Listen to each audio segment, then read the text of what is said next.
처치타임즈 김효정입니다. 지금으로부터 100년 전 문명의 혜택이 두절된 미개한 암흑대륙이라 불리던 아프리카.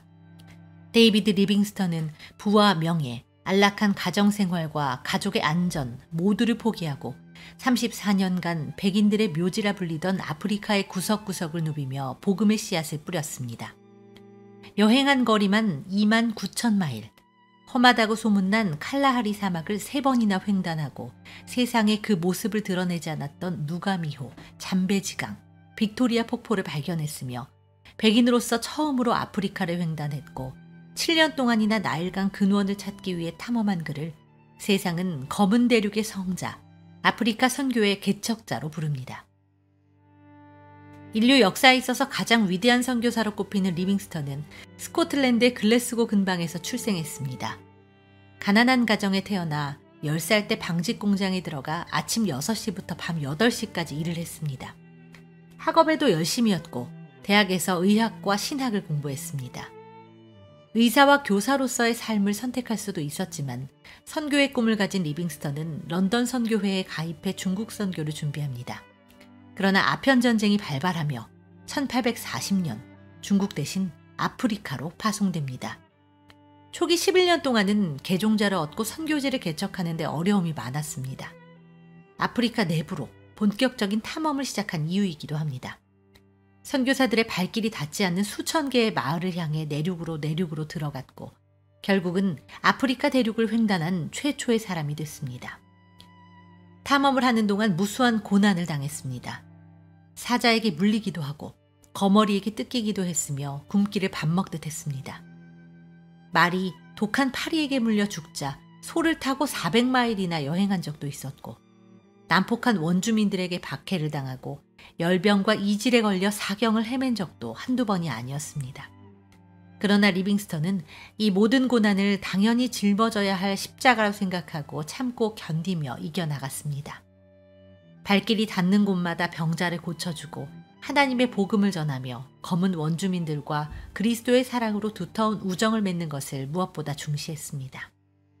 잠비아의 깊은 밀림 속으로 들어갔다가 1년간의 수세 끝에 열병을 앓고 있다 발견됐을 당시 본국으로 온 탐험단이 30년간 헌신해 오셨으니 이제 그만하고 돌아가는 게 어떻겠냐고 권면한 일도 있었습니다.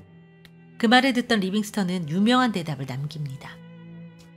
제게 있어 아프리카 선교는 헌신이 아니고 오히려 하나님께서 주신 큰 특권입니다. 하나님께서 제게 맡기신 이 영광스러운 일을 생각할 때마다 가슴이 벅차서 견딜 수가 없습니다. 리빙스턴은 열병으로 가득 찬 아프리카에서 자녀 엘리자베스와 윌리엄을 잃었습니다.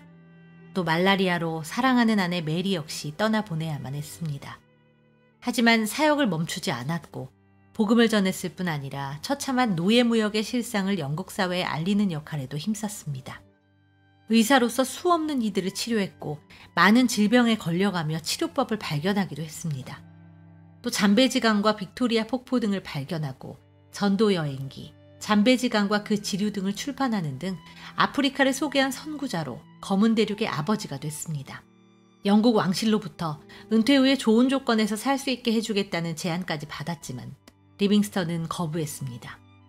오히려 사랑하는 아프리카에서 죽겠다면서 관심을 피해 더 깊은 숲속으로 찾아 들어갔습니다.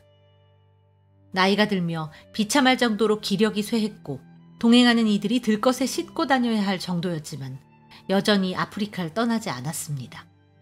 1873년 결국 그렇게 사랑하던 아프리카 작은 오두막에서 무릎을 꿇은 채 기도하는 모습으로 리빙스턴은 하나님의 품에 안겼습니다. 그를 통해 아프리카 선교는 전환점을 맞이합니다. 19세기 유럽과 북미의 부흥운동이 본격화되면서 수많은 선교사가 아프리카에서 활동했고 아프리카 대륙 중에서도 외지인의 발길이 닿지 않은 오지에서 사역했던 리빙스턴의 이야기는 세계교회의 아프리카 선교의 중요성을 알리는 계기가 됐습니다. 그렇게 고생스럽고 고독한 환경에서 어떻게 수십 년을 살 수 있냐는 질문에 리빙스턴은 서슴지 않고 대답했습니다. 내가 너희를 고아와 같이 버려두지 않겠다. 세상 끝날까지 항상 너희와 함께 있으리라. 주님의 이 두 가지 약속이 불평과 신음을 사라지게 하고 찬송과 함께 승리하게 하셨습니다.